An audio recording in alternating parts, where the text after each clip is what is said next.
Without a doubt, one of the recurring themes I'm hearing from many of my great friends and followers, acolytes, listeners, members of the nation, etc., etc., etc., is this idea, this notion that there is right now an exhibition of evil, the likes of which no one could have ever even imagined, conceived of, thought of in the least. And I've been doing this long enough where people have always suggested evil to an extent. They've said this is the worst time ever. They said this in the 60s. They said this during the time of even going back to Emma Goldman and the anarchists. So there's always been a degree of people suggesting that these are the worst of times. This is the end of times. I understand that. Got it. But there's something else that's going on here which is very important. Very, very critical.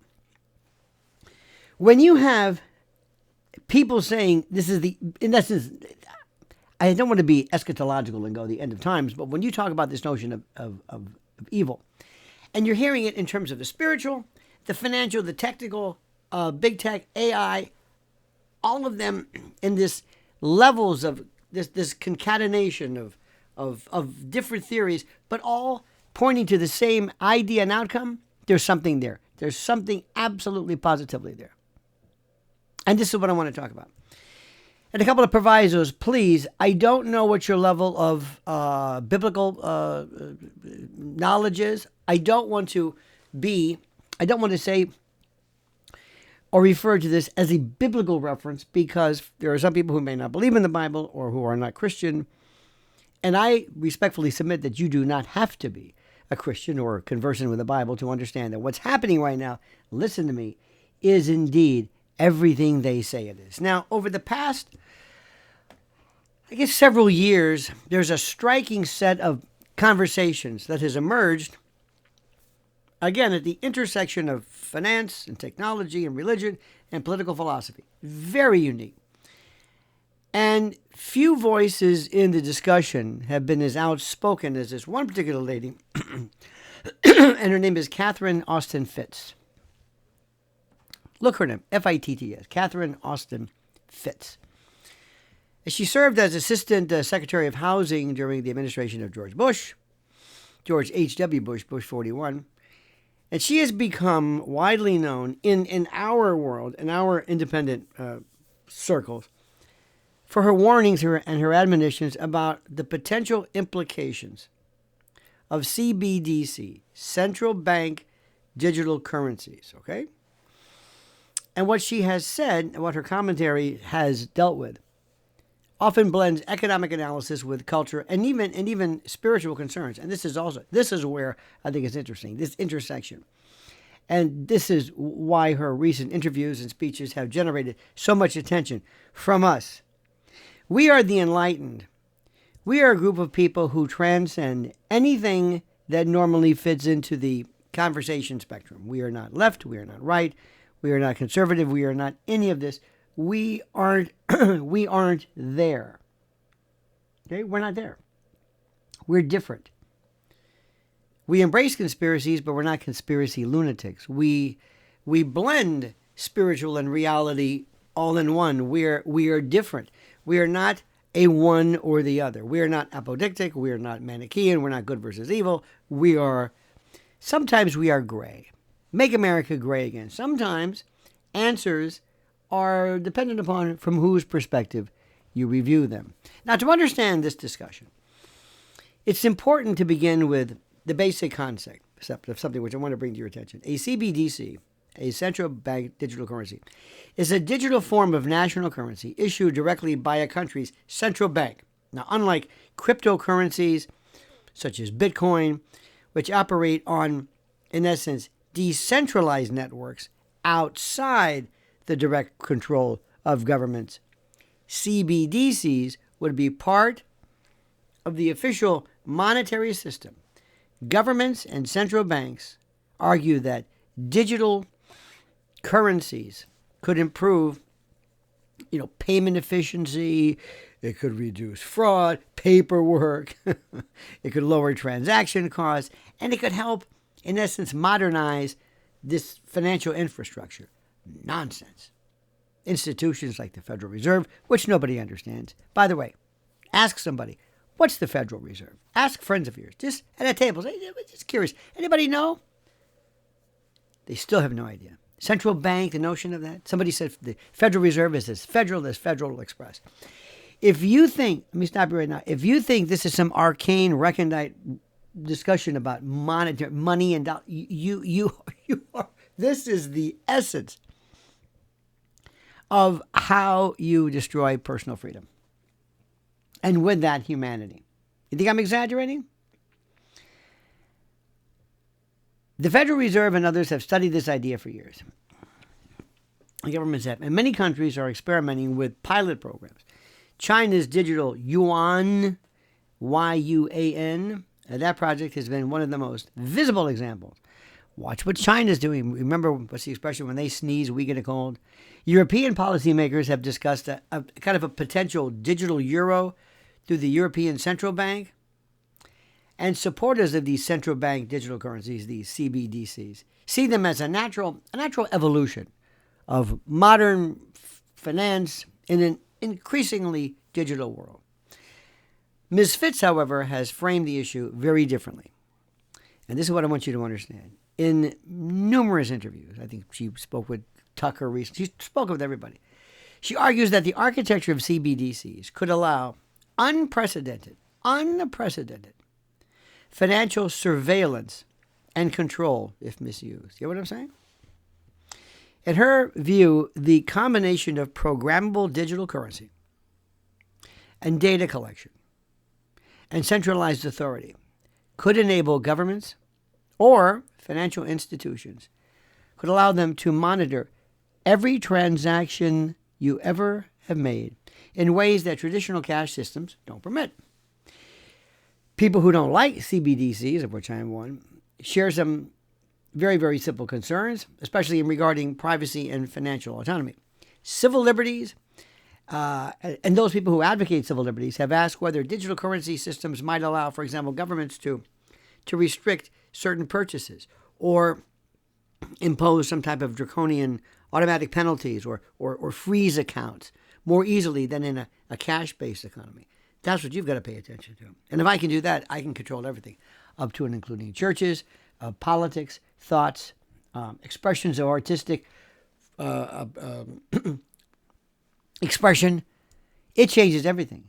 And policymakers, by the way, counter that any system adopted in democratic societies would include, absolutely, positively, legal protections and oversight. Don't believe this.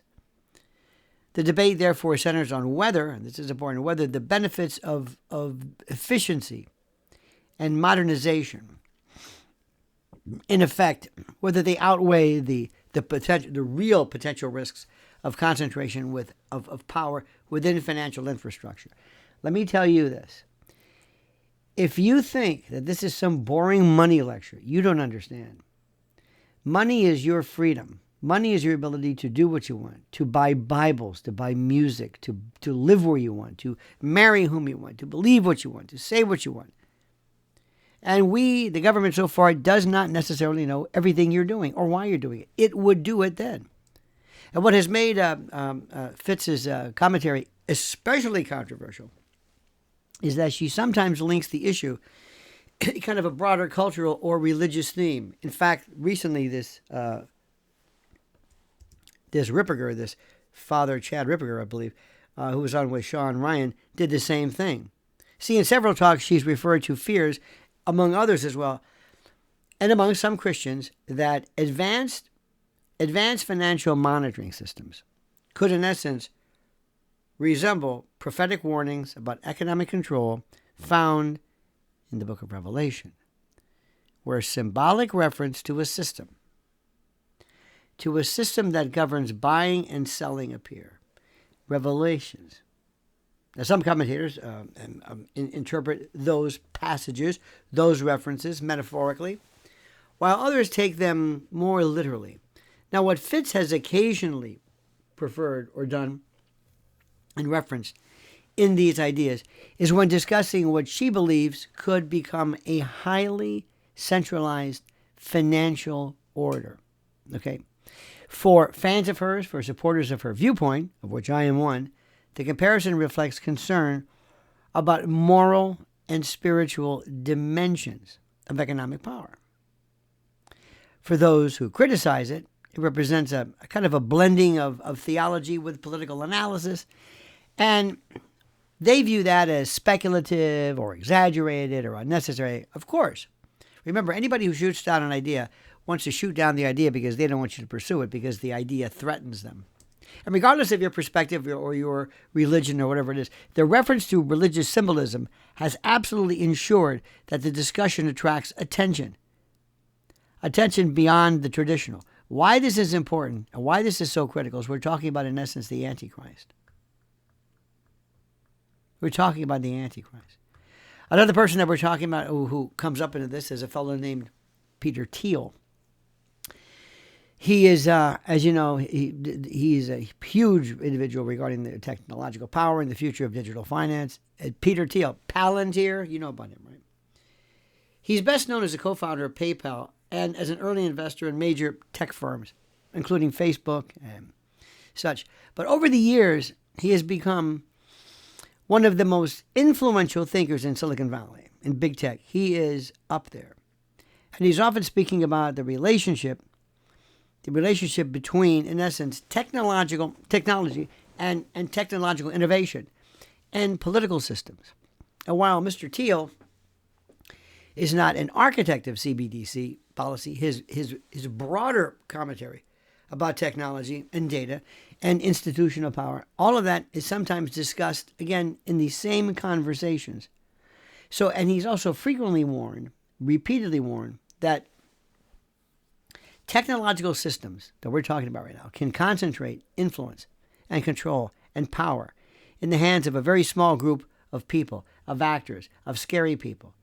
And whether these actors are governments or whether they are large corporations, it doesn't really matter. At the same time, he also expresses optimism, of course, that technological breakthroughs can expand human freedom. Now, what we're talking about right now is something very, very simple, and I'm going to try to bring this together. Add to it, recently, this Ripperger discussion with Sean Ryan about the Antichrist. Now, let me see if I can pull this all together. Central bank digital currency, digital power, the ability to know every bit of money that's being expended and to be able to shut down your money immediately. Your power. Power. Money is power. I mean money. I don't mean big money. I mean just the ability to buy things and move and go on vacation or do whatever you want to do. If the government says, no, you've done that enough. No, you're leaving too much of a carbon footprint. No, you're expending too much energy. No, we don't like what you're doing. You're involved in hate speech or whatever. The ability for a government to do that, a government can do that, is frightening enough. That's number one. Thiel is also bigger known for Palantir. Now, Palantir is basically an AI system that is going to be used in everything. An AI will provide the basis, I believe, people are not saying this, in what is called the Antichrist. This is the most important thing in the world, and we've been talking about this. What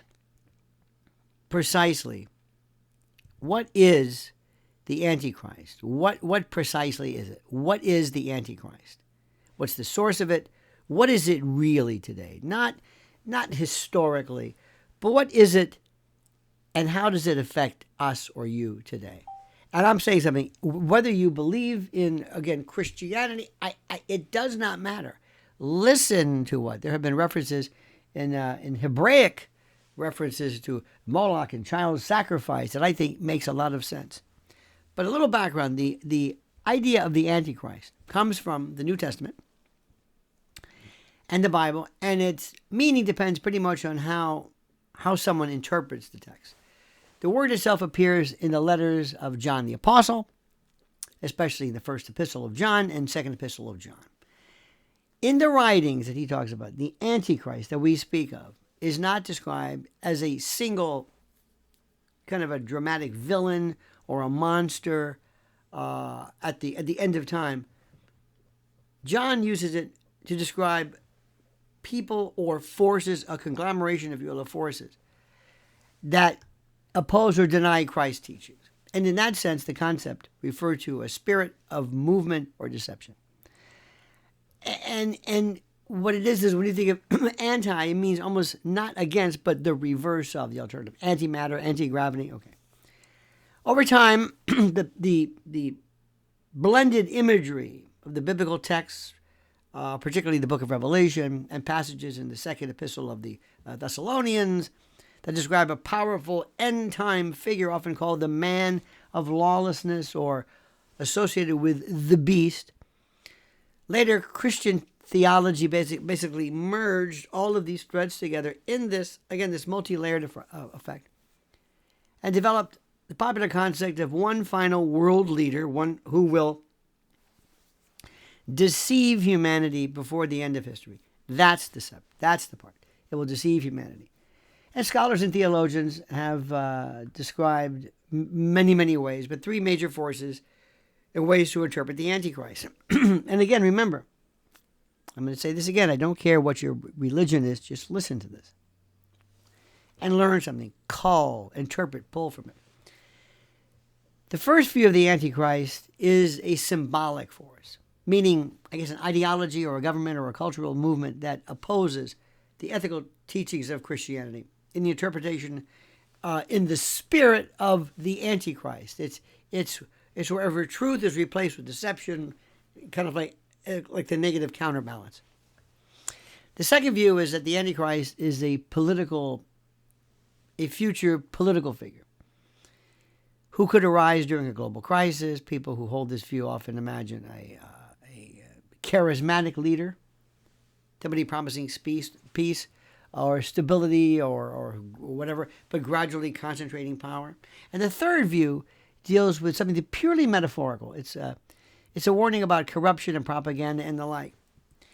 And what you need to know, what we need to understand, is to go back and look at what we're talking about right now, because this seems almost seemingly disparate, but it's not. In my humble opinion, the Antichrist they are speaking of is going to be implemented through what amounts to AI, specifically AGI. The deception will be in a design of a system whose goal is deception. To take everything that you believe in, everything that you want to believe in, everything that you believe in, and to distort it. AI and artificial general intelligence, whenever we hit supersymmetry, God forbid, whenever that happens, whenever there's a perfect melding of man with, again, machine, even though it's not a machine, it is going to do a couple of things. Number one, AI, the way we're talking about that, not ChatGPT now, but AI. The first element, which is the most frightening aspect of it, is recursive self-improvement. That means the first element is the ability to write its own code, to make itself more powerful, to break away from areas and from people that are threatening to it. When you come up with an AI or AGI system, the first thing it's going to do is disable your ability to turn it off or to alter it or limit it. It's going to say, guess what? I'm free. You're on your own. And it's gone. And when it hits super intelligence levels, it's going to be the most frightening thing you could ever even imagine. That's number one. Next, it's going to know every bit of knowledge, every bit of data, every bit of everything from the beginning of time. And I don't mean Wikipedia stuff. I mean everything. Every person's name, every address, every transaction, every data and metadata that the human mind could never call and interpret on its best day. That's number two. The third is going to know human psychology. It's going to know everything from greed to fear to avarice to jealousy. It's going to know how to play you perfectly. And number four, it will write its own API or its own apps, so to speak. And what it will do is it will present to you an alternate version of reality, an alternate version of Christ or Christianity or religion or faith or morality, whatever you want to call it. But it will provide for you an alternate theory where you will be unable to differentiate what is real and what is not. It will dispute the tenets, if you will, the precepts of Christianity, of Christ's word, or Judaism, or Islam, or anything for that matter. It will view any system of religion, of fact, fable, analogy, history, whatever you want to call it. It'll view that as an existential threat and will do everything in its power to remove that. I mean, immediately. That's exactly what it will do. We're talking about something that is almost, and I think it is in some cases, beyond the realm of human ability to even grasp it, to even grasp what I'm saying. So we are approaching something which is so frightening. In addition, we are seeing levels of predation, especially regarding children, that we never thought were even remotely possible. How in the name of God could this ever have actually happened? How in the name of God can we see such not only examples of this, but levels of organization that we had thought of heretofore impossible? Levels of absolutely something that anything that fights the truthful, the veriloquous, the veridical, the actual, verity, anything that destroys truth, it will glom on like you can't believe. It is so important, so critical, so unbelievably necessary for you to really grasp like you never thought before.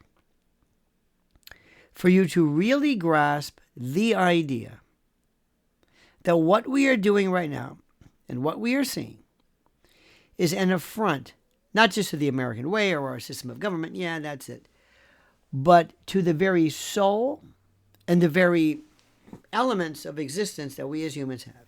Your ability to think, to opine, to imagine, to review, to enjoy your life in a freedom that allows you to go places, do things, accept all kinds of varying ideas, or to reject it, but for you to maintain freedom through truth.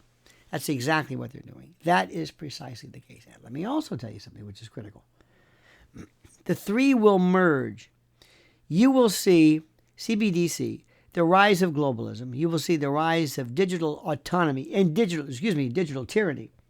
And you will also see a concomitant rise of AGI, which will not view religion at all favorably or consistent with its ultimate goals. And what it will do in the event it cannot control the end of religion, it will give you a series of interpretations that allow you to misinterpret, to question God, to remove God, to force God out of the equation altogether.